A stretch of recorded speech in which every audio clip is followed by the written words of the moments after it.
欢迎收看频道 DH 娱乐新闻，订阅频道，不要错过当天最热门的新闻。我们今天的时事通讯涵盖以下内容：女心理师江苏卫视今晚开播，杨紫景柏然开启双向治愈之旅。今晚由柯汶利执导，杨紫、景柏然、王钱月、坚认滋领衔主演，倪萍、黄觉、张若楠主演的都市疗愈剧《女心理师》将在江苏卫视幸福剧场开播。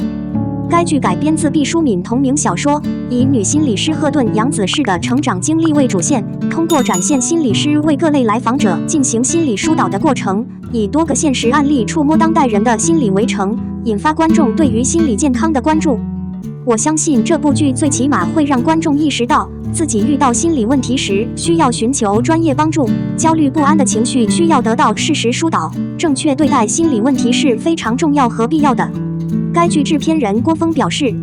呈现当代人心理困境剖面，主创赴北师大体验学习。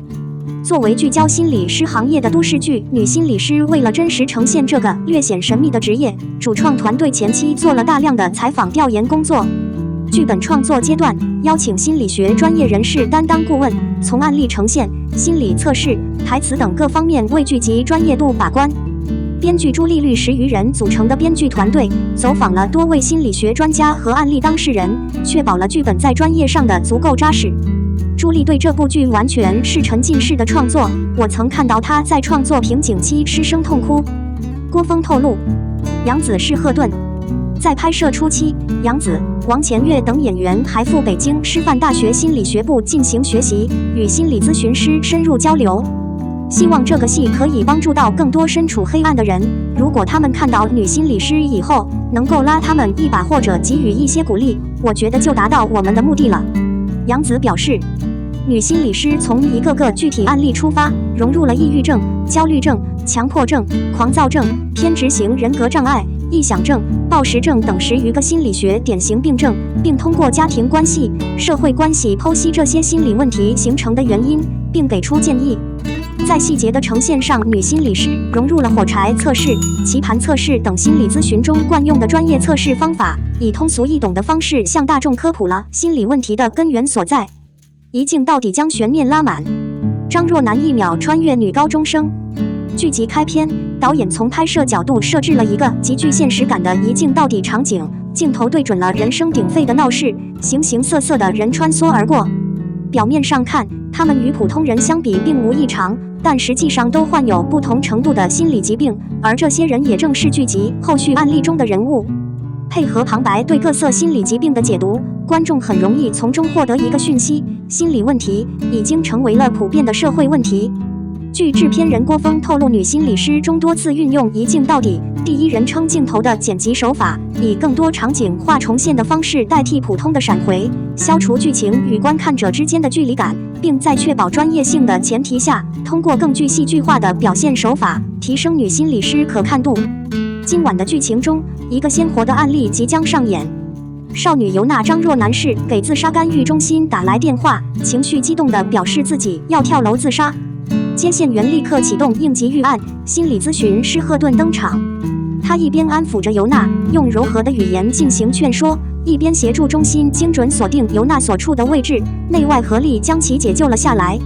值得一提的是，剧中尤娜的扮演者张若楠，在江苏卫视刚刚收官的热播剧《照亮你》中饰演女主角徐来。从热情开朗的女记者，摇身一变成为受到心理问题困扰的高中女学生，张若楠角色的前后转变也将成为女心理师的一大看点。究竟尤娜经历了些什么？赫顿又会如何为她排解心理难题？今晚19点30分，江苏卫视幸福剧场《女心理师》，让我们一起驱散阴霾，向阳生活。02，终于知道肖战的真实身份了，他是乐华娱乐的编外艺人。大家好，我是翟涛。今天我想和大家聊一个热门话题，那就是肖战和乐华娱乐的关系。虽然现在肖战的主要身份是演员，但他仍然算乐华娱乐的艺人，是乐华娱乐的编外艺人。这不禁让人疑惑，肖战真的是乐华娱乐的副艺人吗？我们可以从肖战在乐华娱乐发展过程中的表现来看这个问题。肖战曾是男子组合 X9少年的成员，但由于偶像团体市场降温，肖战于2016年离开 X9 少年，独自在乐华娱乐发展。肖战的第一部作品是由乐华娱乐出品的《陈情令》，肖战在这部剧中的表现非常精彩，他饰演的魏无羡深受观众喜爱，成为他的代表作之一。同时，我们还可以注意到，除了肖战之外，《陈情令》还有另一位男主角乐华娱乐艺人王一博，而王一博也是乐华娱乐最早的练习生之一。也就是说，乐华娱乐给了肖战在《陈情令》中获得了绝佳的机会，而乐华娱乐也给了王一博选角的机会，让他在这部剧中得到了同样的待遇和机会。这不禁让人疑惑，究竟是巧合还是乐华娱乐有意扶持？成为乐华三部曲的另一部作品是最近上映的电影《诛仙》，同样由乐华娱乐出品。在这部电影中，肖战饰演张小凡，而张小凡的好朋友碧瑶则由乐华娱乐艺人孟美岐饰演。不得不承认，肖战在《诛仙》中的表现还是非常出色的，而且他在荧幕上与孟美岐的表现也非常有默契，这让人想起了肖战和王一博之间《陈情令》默契配合的关系。这一切到底只是巧合，还是乐华娱乐在幕后安排的？我们不必深究乐华娱乐的动机，但事实就摆在眼前。肖战在乐华娱乐的发展中屡屡受到关注和支持，而《陈情令》和《诛仙》两部作品也让肖战进一步获得了公众的认可。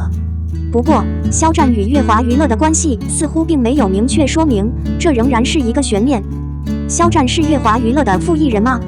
这个问题可能只有相关人士才知道。但或许正是因为这种神秘感，公众才更加关注和关心肖战与乐华娱乐之间的关系。不管怎样，我们希望看到肖战有更多的作品和更成功的职业生涯。肖战与乐华娱乐的关系是一个疑问，但这并不影响我们对他作品的持续支持和喜爱。03无名路演王一博在翻车，什么成就了娱圈遍地绝望的文盲？你知道吗？最近绝望的文盲再一次出现在了大众的视野，起因是王一博和梁朝伟领衔主演的电影《无名》在进行路演的时候，针对观众的现场提问，王一博却表现出一问三不知的反应，活脱脱地成为了一个绝望的文盲和9年义务教育的漏网之鱼。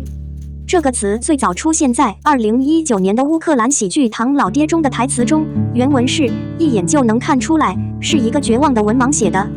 流传于国内主要是由于2023年春节档有一个很出名的电影《满江红》官宣的时候，上演了一出被称之为绝望文盲的发疯文学。《满江红》片方在发布票房突破21亿元的海报时，配的文案是不忘靖康耻，忠义犹未尽。在整个过程中，《满江红》发布的海报繁简混用，错误百出，怒发冲冠的繁体字发写成了发财的发。其实，这样的低智、没文化的文盲行为，在娱乐圈好像已经成为了司空见惯的事情了。很多演员都表现出让大家辣眼睛的行为举止，不禁让人对他们的文化涵养忧心。除了《满江红》，比如参演《你和我的倾城时光》《极光之恋》和《亲爱的、热爱的》等影视剧的顶流小花赵思露一样，在接受采访的时候，她居然连自己角色所处的时代背景都不知道，最主要是连建党和建国的时间都记错了。所以仅从这一点，我们就可以看出她对自己参演剧目的不用心。同样因为没文化导致口碑受影响的还有流量明星易烊千玺，虽然他靠着这几年的名气和电影《满江红》中岳飞精忠报国的爱国情怀赚得盆满钵满，但是在接受采访的时候却坦言，岳飞和那些义士的死是很东方的浪漫，可以说直接让人呵呵了。一个悲壮悲凉的历史故事居然成了东方的浪漫主义，可以说是典型的没有词语可用了。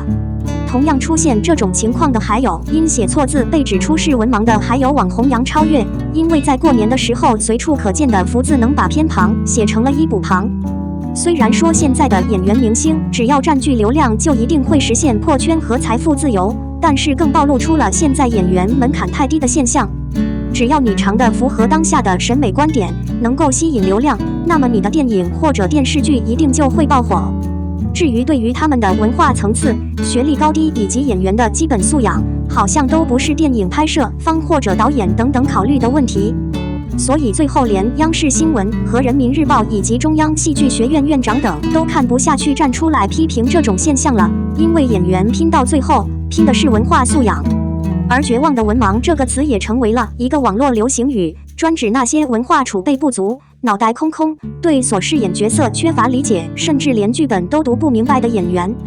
原本以为经过央视新闻和人民日报等官方平台的批评，这些演员会通过继续的学习提升自己的知识水平。没想到的是，这些演员明星早已沉浸在未来票房大卖的美梦中还没出来，对于剧本和自己的基础文化知识简直是一字未看，一字未学。因为就在前不久，由程耳导演、梁朝伟、周迅等知名明星参与演出的电影《无名路演》现场，主演王一博在面临观众提问的时候，却表现出了一问三不知的状况，这直接引爆了网络，也让绝望的文盲一词再一次出现在大众的视野之前。网友也毫不给面子的评论：真的会笑死在词条里，无名是一道门槛，文盲在里面，观众在外面，爆笑如雷啊！家人们，其实对于现场观众提出的问题也不是很难，只要演员认认真真看台词，参演了，一般都能很轻松回答的。但对于王文盲而言，好像很难，真的很难。下面还原一下路演现场。从整个过程可以想象得到，现场的观众和粉丝是多么的无语，无名的其他路演演员和主持人等等又是多么的尴尬。按道理而言，作为一名参加路演的演员，都应该提前针对观众可能提问的问题进行准备，以防止出现意外的情况。但从无名路演的现场情况来看，王一博好像是一个局外人一样，压根对电影及电影中人物的角色不认识一样。其实，从3个问题可以看出，现场的观众和粉丝其实也没有提出多有深度的问题，但是王一博一问三不知的情况，着实让大家蒙圈了。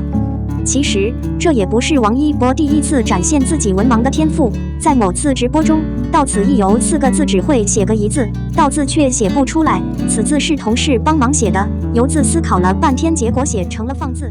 我们的新闻部分文此结束。欢迎把你们的想法留在评论区，大家一起讨论一下。欢迎，也别忘了帮我点个赞加关注谢谢大家。